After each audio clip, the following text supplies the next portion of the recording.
Shannon? Hey, why don't you start? Well, a little closer. Yeah. Okay, that's good. I want to first acknowledge the fact that Senator Warren, like, as always, is right here on the job with Jim McGovern.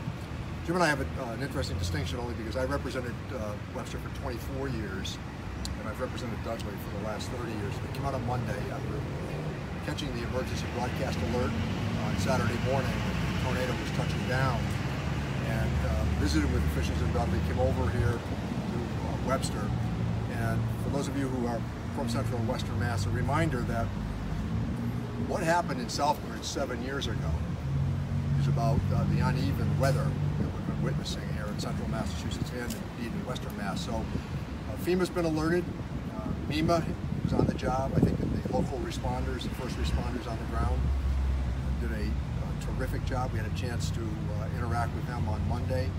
And much of it was tree damage on the Dudley side, but there's some devastation here on Webster's Main Street, and Senator Warren was good enough to point out that she's going to be in touch with Jim McGovern as well, with FEMA, MEMA, and the SBA to see if there are any possibilities of funding. And they're going to have to come out and do a careful assessment before they declare what's eligible. And remember that you have to meet a certain threshold to have the Federal Emergency Management Agency declare that they're going to be full participants. And let's hear from Jim and Elizabeth.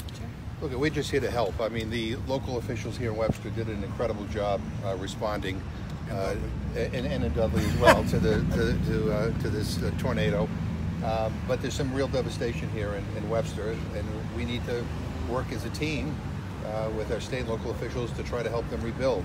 You know, we talked about whether or not they might be eligible for FEMA money. The damage may not reach that threshold, but yet the damage is still significant.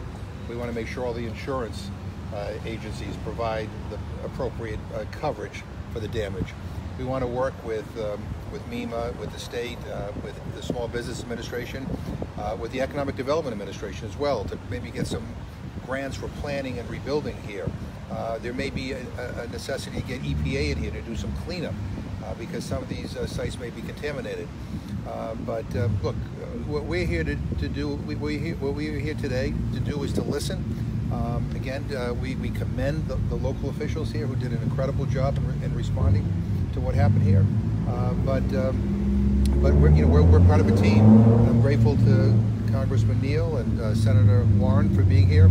I now represent Webster, so I want to make sure that this place gets the attention it needs. And we're going to be here. We're going to be wind at the back of the local officials here.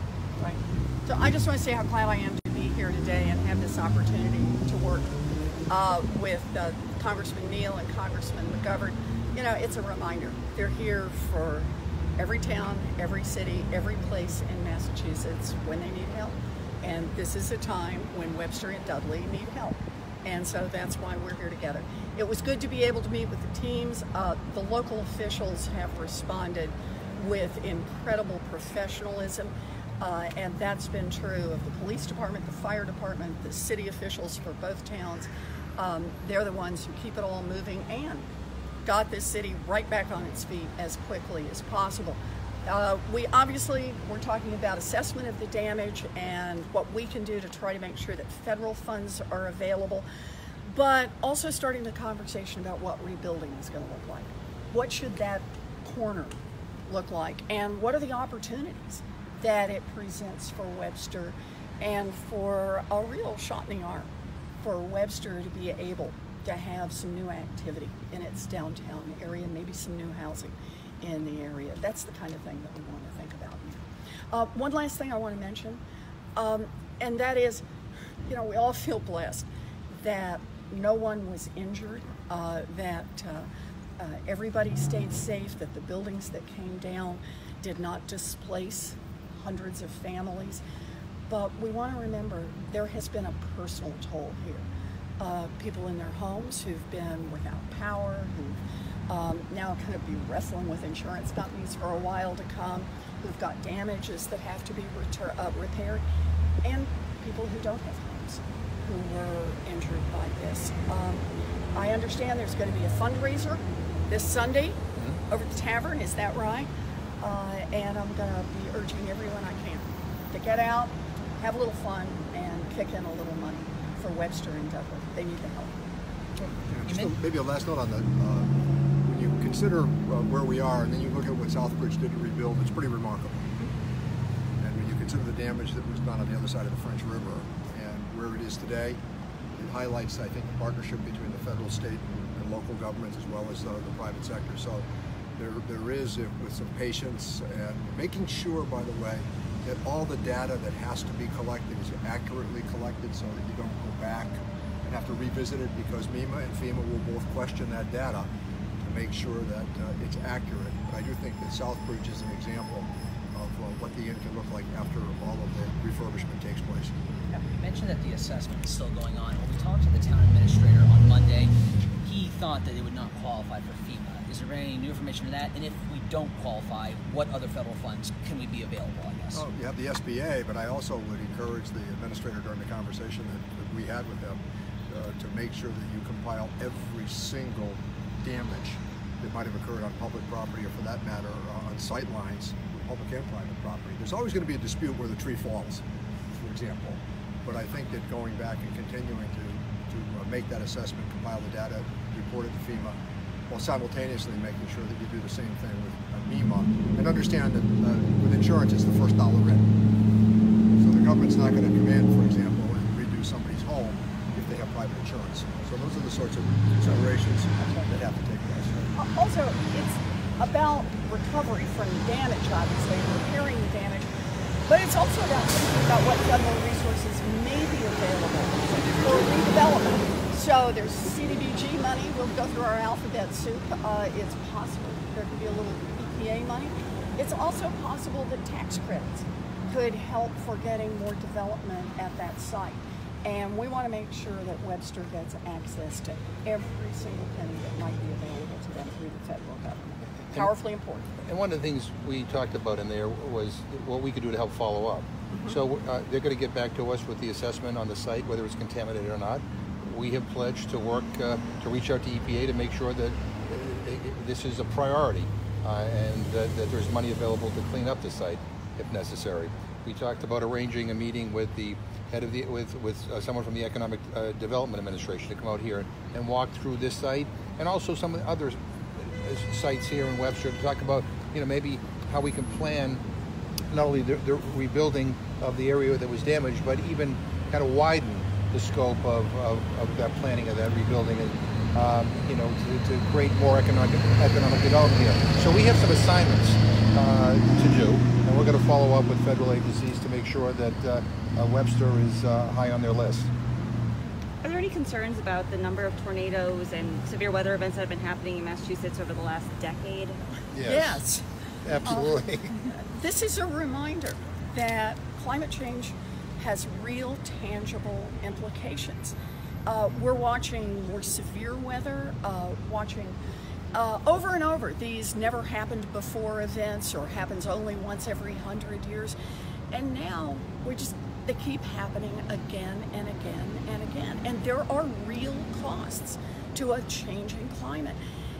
This is why the United States should be a leader right now in trying to bring down carbon in the atmosphere, trying to make our Earth healthier. This is not a time for us to turn our backs on the needs of creating a sustainable world for all of us.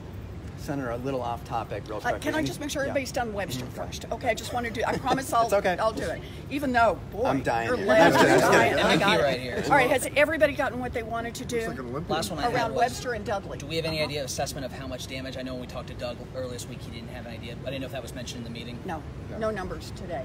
Okay, we're waiting for more information. And as Congressman Neal said, what's critical is we get the right information. Nobody wants to come out quick and wrong, and then have to spend a long time fighting through, backing it up and moving it over and getting better information. So I think the officials here are doing exactly the right thing. Take a deep breath, go about it methodically, and get to the right number, and then we'll know where we stand. Anybody else? Webster? No, I promise. Any thoughts today on the Jeff Deal latest comments about the criminal justice system and the arrest in Cambridge and all that stuff? I'm sure you read all about it.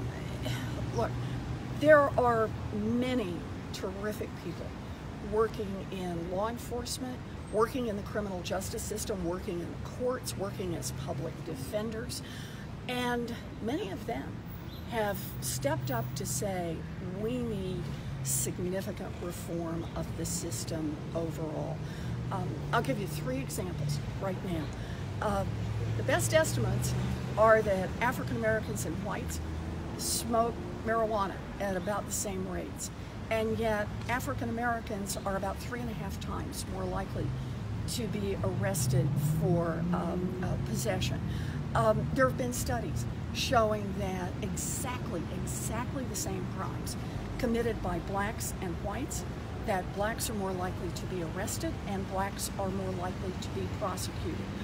Or look at the words engraved over the Supreme Court, equal justice under law. And yet it's pretty clear to everybody that for white-collar criminals, it's one justice system that really takes care of them. And for everybody else, particularly people who don't have a fortune to spend on lawyers, it's a very different criminal justice system. Right now, Donald Trump is making that problem worse. So, for example, he has named 2 new judges, federal lifetime appointments, of people who will not even acknowledge that Brown versus the Board of Education is good law. He has also named a judge down in North Carolina for a lifetime appointment, a man who has been the go-to guy for preventing blacks from registering and voting. That's why we need significant criminal justice reform. We have a lot of bills pending in the House. We have a lot of bills pending in the Senate. I'm in on several of them. I know Congressman Neal and Congressman McGovern are. I have 2 right now that are most recent and that I've been working on. One of them is a bill I have with Cory Gardner, a Republican from Colorado, to say once a state declares marijuana legal, then the federal government backs off and does not put people at risk and try to enforce conflicting federal laws. That would be a big help. A second one is a bill I did with Cory Booker, and the name kind of says it all. It's dignity for incarcerated women. This is a bill that looks at things that we now do in the penal system, like shackling pregnant women or forcing women who have no money to have to buy their own sanitary products or do without. Cory and I put that bill together. We advanced it, we got out and talked about it, put a little wind in the sails, knowing that in a Republican-controlled Congress we were never going to get a vote on the floor. But here's the deal. The federal prison system actually heard us and made changes to the rules themselves, some of the changes that we asked for in this bill.